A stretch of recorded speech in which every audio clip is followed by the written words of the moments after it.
ಮರ ನಿಮಗೆಲ್ಲ ಗೊತ್ತಿರಬೇಕು, ಅದ್ರ ಉಪಯೋಗಗಳು ಶುಗರ್ಗೆ ಅದಕ್ಕೆ ಇದಕ್ಕೆ ಅಂತೆಲ್ಲ ಯೂಟ್ಯೂಬಲ್ಲಿ ಅಲ್ಲಿ ಇಲ್ಲಿ ನೋಡಿರ್ತೀರ.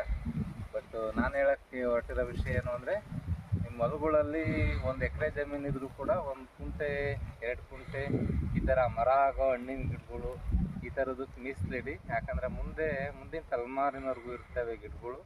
ನಿಮ್ಮ ಮಕ್ಕಳು ಮೊಮ್ಮಕ್ಕಳು ಕಾಲಕ್ಕೆ ಅವರೆಲ್ಲ ನೆನೆಸ್ಕೊತಾರೆ, ನಮ್ಮ ತಾತ ನಮ್ಮ ಅಪ್ಪ ನೆಟ್ಟಿದ್ದು ಅಂತೇಳಿ.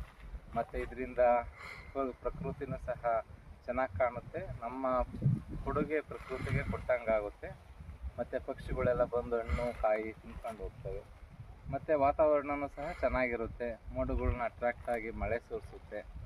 ಆದ್ದರಿಂದ ಬರೀ ವಾಣಿಜ್ಯ ಬೆಳೆಗಳನ್ನು ಬೆಳೆಯೋದು ಬಿಟ್ಟು ಅದ್ರ ಜೊತೆನ ಅದನ್ನು ಬೆಳೀರಿ. ಅದ್ರ ಜೊತೆಯಲ್ಲಿ 1 ಎಕರೆ ಜಮೀನಿದ್ರೂ ಕೂಡ ಒಂದು 2 ಗಿಡ ಒಂದೊಂದು ಮೂಲೆಯಲ್ಲಿ ಈ ಥರ ಮರ ಆಗೋದು, ಹುಣಸೆ ಮರ, ನೇರಳೆ ಮರ ಅಥವಾ ಮಾವಿನ ಮರ, ಹಲಸಿನ ಮರ ಈ ಥರದ್ದೆಲ್ಲ ಬೆಳೀರಿ.